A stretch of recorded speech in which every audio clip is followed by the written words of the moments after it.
Ready?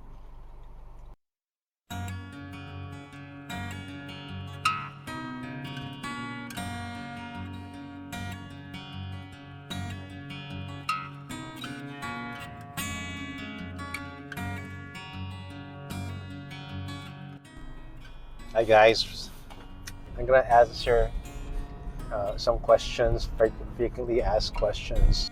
One of the frequently asked question is, how is it to be married to a beauty queen and celebrity and a former Miss Universe 9 runner up? Okay, first runner up. Muntik na siya manalo, but that was 21 years ago, and back in 1999, and answered her famous answer about, what was the last thing that you stood up for, and she said, last night when I fell on stage, palakpakan yung mga tao, and she said, I felt like I had stood up for all the women who have fallen off and on stage. Galing, di ba? Miriam. Actually, I'm going back. How is it to be married to a Miss Universe or celebrity? So, yeah, I go back to the day when I was contemplating, praying, discerning, asking God for wisdom whether I should pursue Miriam or not. And believe it or not, I had no plans of getting remarried after I became a widower.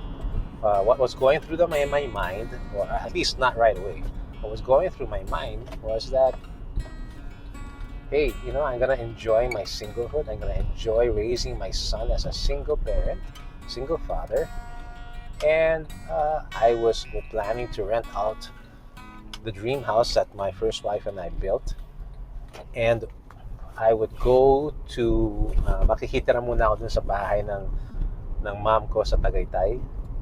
And being a writer and author, I felt like, yeah, that's my calling. And so I'll spend time writing. I'll homeschool my son, Josh. He was at that time 5 years old. And that was my plan. But as I say, when I share my story or testimony, many are the plans in a man's heart, but it is God's purpose that prevails. And indeed, it was God's purpose that prevailed. Believe you me. It was just a few months after I had been a widower, and you can say that my grief was much longer than that when you count the anticipatory grief of taking care of a loved one who is critically or terminally ill. My first wife, Ting Ting, as you will, if you want to find out what happened, you can check out the video, The Heart of Healing, okay, and find out what happened to her. But basically, in a nutshell, she was diagnosed with lupus in the year 1999, year 2000, almost died, was miraculously healed. God gave her a furlough, or a break, and granted her with like 12 or 13 years more of life, a second lease on life. And we lived a life that was really fulfilling and full of joy and happiness. And during that time also, 5 years after she was diagnosed, we adopted our first child, our first son, Joshua. And as I was contemplating, that whether I should pursue Miriam or not, the question of, wait, she's a celebrity, she's a beauty queen, life would be complicated. My life would get a little more complicated than before. And I sort of thought about other friends who are married to celebrities, and like my friend, I had a friend, his name was Eric, and he was married to Nonita Rose, and if you know them, unfortunately now they're separated. That's another story. But he was a good friend, and he is a good friend of mine, and we did speak together in the speaking circuit, and we would do back-to-back talks, travel all over the Philippines, and we became very close, and he became known as the husband of Nonita. And parang okay lang sa kanya. He never really got affected by it. And I was asking myself if I would like to be known as the husband of Miriam. I was already assuming that she would say yes. Yeah. So backtrack a little. I don't want to go all over the place, but yeah, I have to backtrack for those who don't know the story. Is that when I became a widower, in my grief, many times, the Lord would speak to my heart and say, "Anak, huwag ka na malungkot dahil magmamahal ka ulit." Ay, sobra akong malungkot, to the point that there were times when I would tell myself, or I would think about driving off my car off the highway or skyway. And it was that bad. The only thing that kept me from doing that was my son, Joshua. And I think that's one of the reasons why God gave Joshua to me. He doesn't realize that. I've told him that before, but he doesn't realize that. Yeah, so in my grief, God would speak to me in my heart. And I know that it's Him. Because if you belong to the shepherd, the sheep know the shepherd's voice. So in my grief, God would speak to me and reassure me that I would love again. And I was incredulous. Hindi ko makapaniwala. Talaga, Lord, ano mangyayari yun? Parang I'm so broken-hearted. My heart is broken in 1,000,001 pieces. And the only way that can happen is if you give me a new heart. Because this heart that I have belongs to Tingting, my first wife. And diba, hirap lang, diba? Kung magmamahal ka ulit pero basag-basag na ang iyong puso. Hindi pwede yun. Sounds like a Tagalog movie. Paano magmahal kung basag-basag ang puso? Pwede teleserye, no? Yeah. So going back to the story, that was God's impression, and as I prayed and as God kept on impressing that upon my heart, I asked Him one day while I was taking a bath in the shower, preparing for an event, to go to an event for my son sa kanyang school. And I was feeling sorry for myself dahil ako lang naman maging single parent doon, tatanungin naman ako, kamusta ka na? Naka-recover ka na ba? Tapos meron pa mga insensitive na magre-red. Alam mo, dito maraming singles dyan ka pumunta. Eh, di ba kakamatay lang ng wife mo a few months ago, tapos sasabihan ka naman. They mean well, pero they don't know that it's not. It doesn't do any good. So I was in the shower praying, and God, and I was crying, feeling sorry for myself, having a pity party in the shower. And I heard God's voice again, telling me, "Anak, sabi ko sa iyo, huwag ka na malungkot. Magmamahal ka ulit, you're gonna love me again." And I responded, not with gratefulness, but with miss. Sabi ko, sandali. Thank you.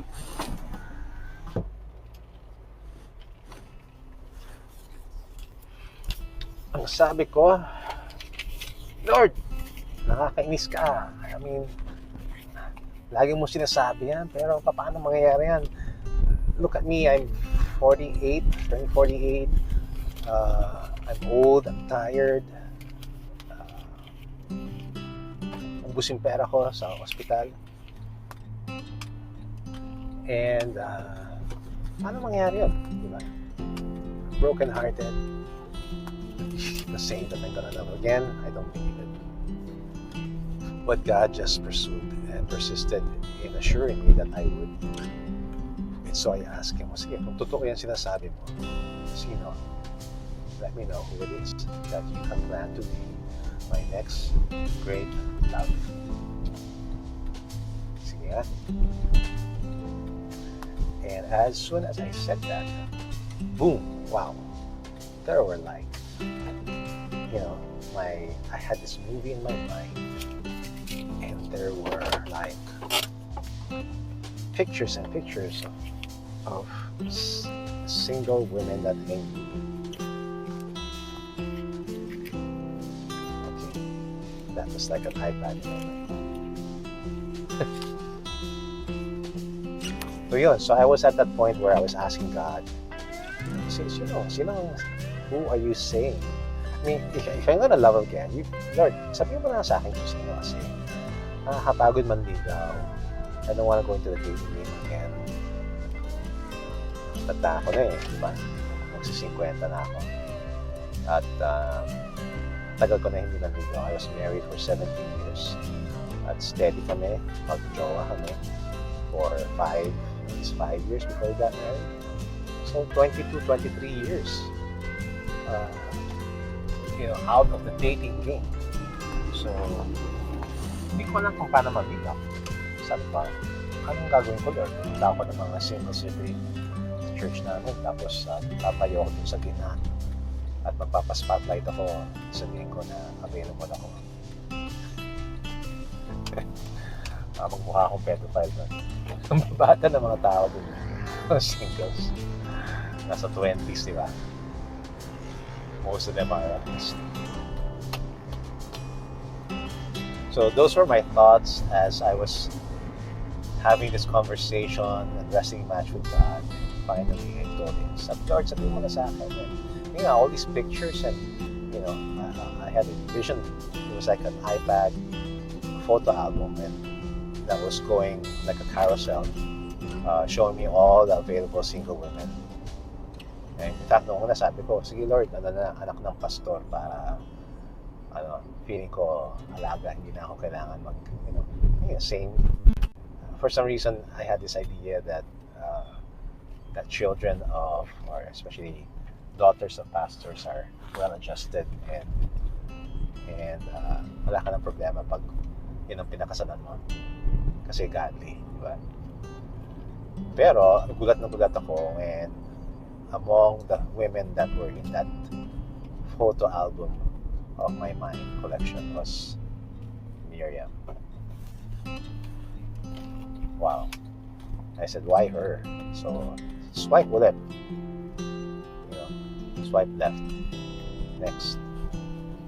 Pero kulit ni Lord pag-ikot nandun pa rin siya.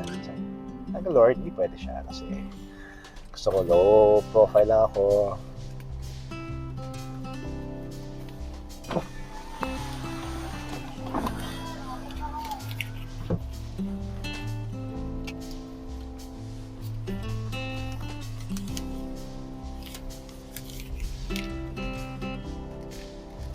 Gusto ko low profile lang ako.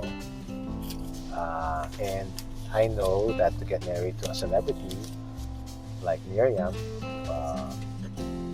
would most probably be high maintenance. Besides, she was my student in Project Author. Alam ko yung manuscript niya, so alam ko yung lifestyle niya, especially with her first husband. She was a divorcee, pero nasanay siya ng husband niya sa super rich yung husband niya sa Hong Kong, this rich Italian businessman. And he would gift her with all the latest bags, Prada, Hermes, you name it. She had the choice of driving around Hong Kong in a Mini Cooper or a BMW. Husband had like a Ferrari or something. Good class yung lifestyle. Nakasanayan. Yung trabaho daw niya sa Hong Kong, sabi niya sa libro niya, sa manuscript, when she asked, sabi niya, Amore, what will I do? She was used to working. She used to work 18-hour days or something like that, doing shows for GMA. Extra, all these other shows. And hindi ko pa nga napapanood yung mga shows. Sabi ng asawa niya, Amore, your job here is just to be beautiful. Just stay beautiful. So every day, she go to the spa, parlor, etc. Ito ka ng buhay niya. Yun. So, ayaw niya. Pero siya mismo nasabi na she was living the life of a tay-tay. Okay. Inabot na ako ng gabi sa run ko. I'm on my way home. Finished my run to South Supermarket, JRS, Healthy Options, side trip to got some shirts at Jockey and Pen Shop, Bilaan, and got some chicharon too. Don't tell my wife that I did. Tama-tama kasi when you take ivermectin, kailangan daw after a has to be after a fatty meal. Galit asawa ko pag nalalaman niya makain ako ng chicharon. You know, living with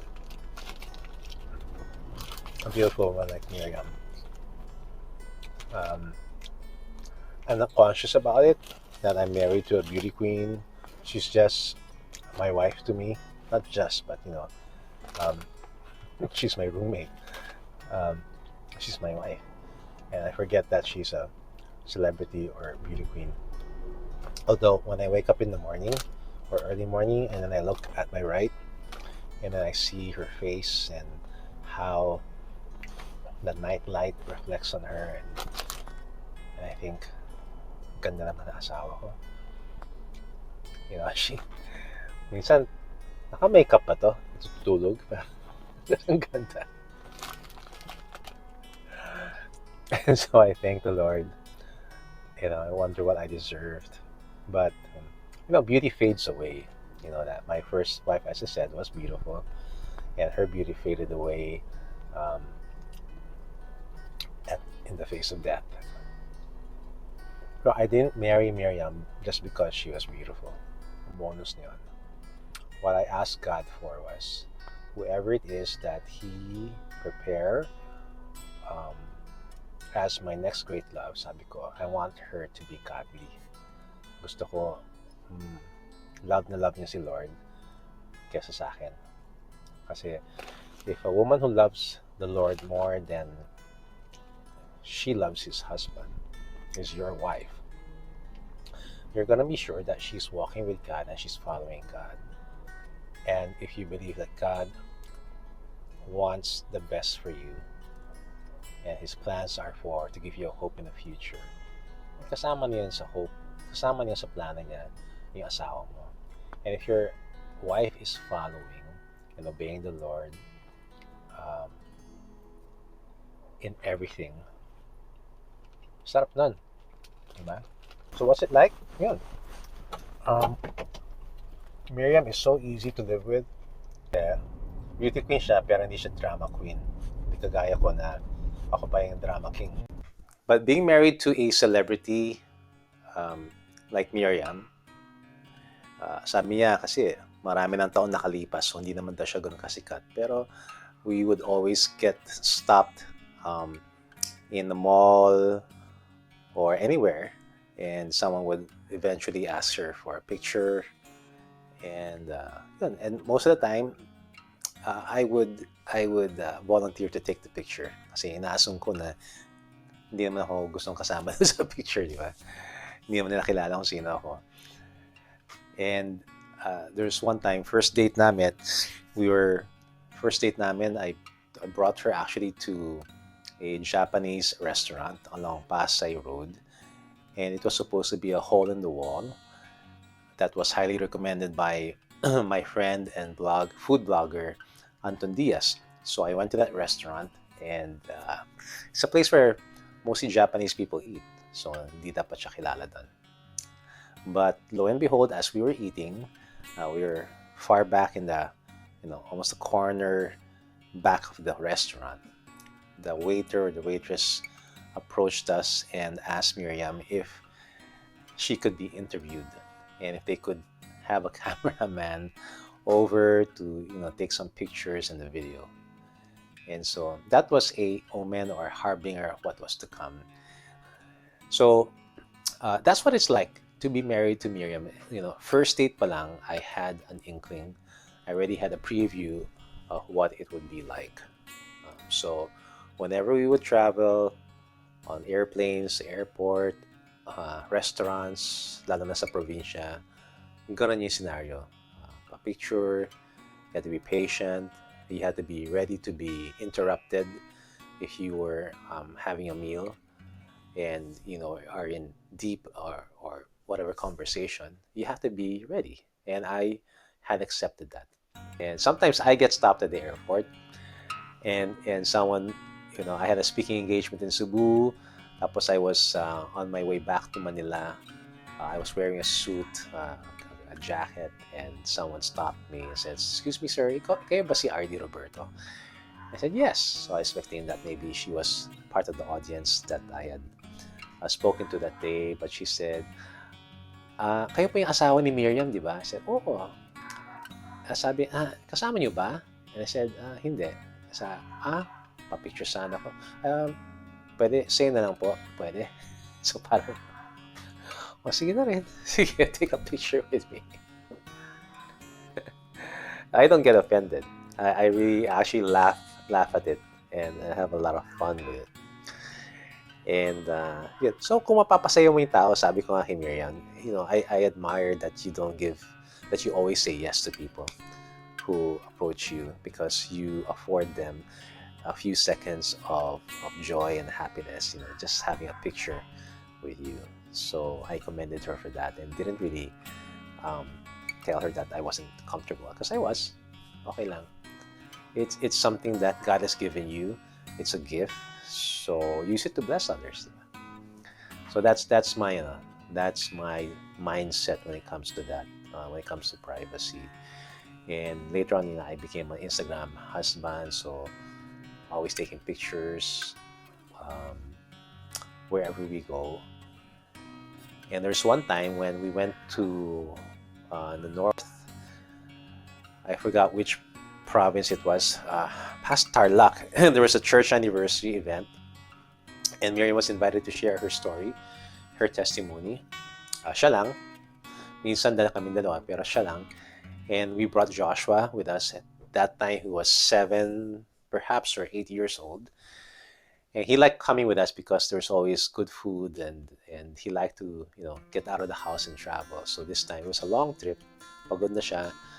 We're supposed to go back all the way to Manila, maybe a 3-hour trip or 4-hour trip. And siguro 9 o'clock na, 9:30, hindi pa kami kumakain.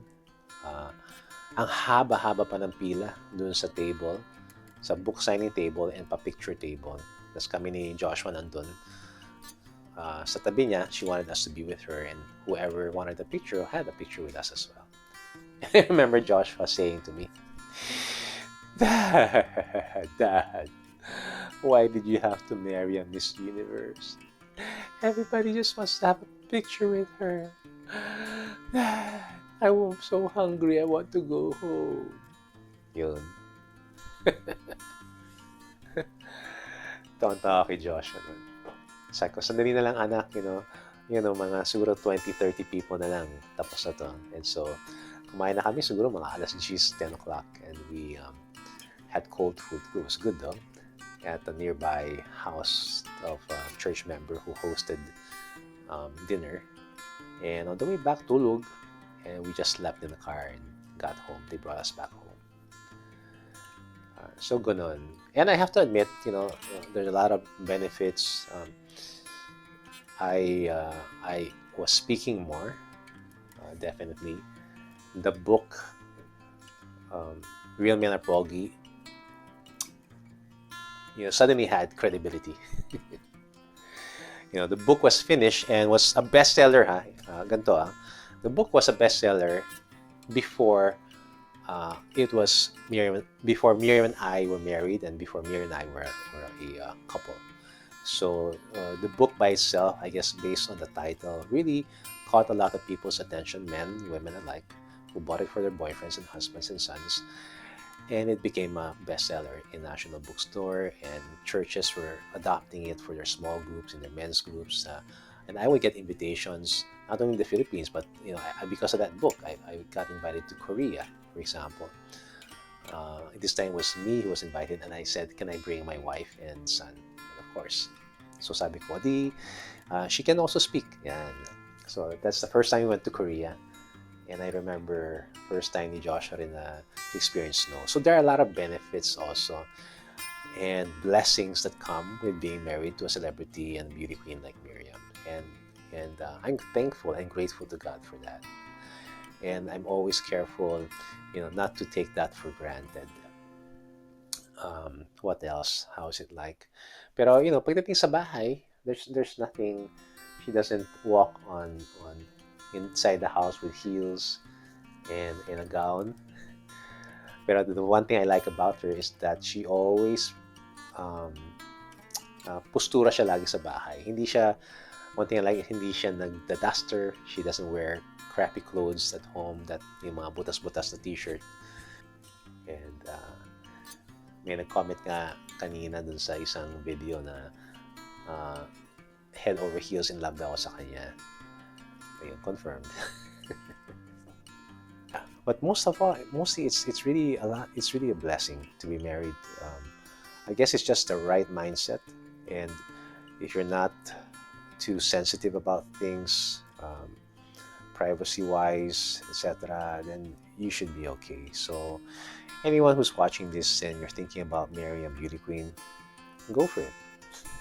But don't look at the external. Just like what the Bible says, man looks at the outward appearance, but God looks at the heart. So, whomever it is that you are thinking of marrying, proposing to, look beyond the external, but make sure you look really deep into the heart of your future partner. And I guess I will end with that. I wish you all happy lives. And whoever it is that God has given you as a partner, cherish that partner. Cherish that, the husband. For you wives watching right now, cherish and revere the husband that God has given you. And for the men watching, cherish, love, and respect the wife that God has given you. Thank you, and let's have dinner. God bless. Remember to subscribe, click the notification button, like, share, and you'll be blessing a lot of other people. Thank you.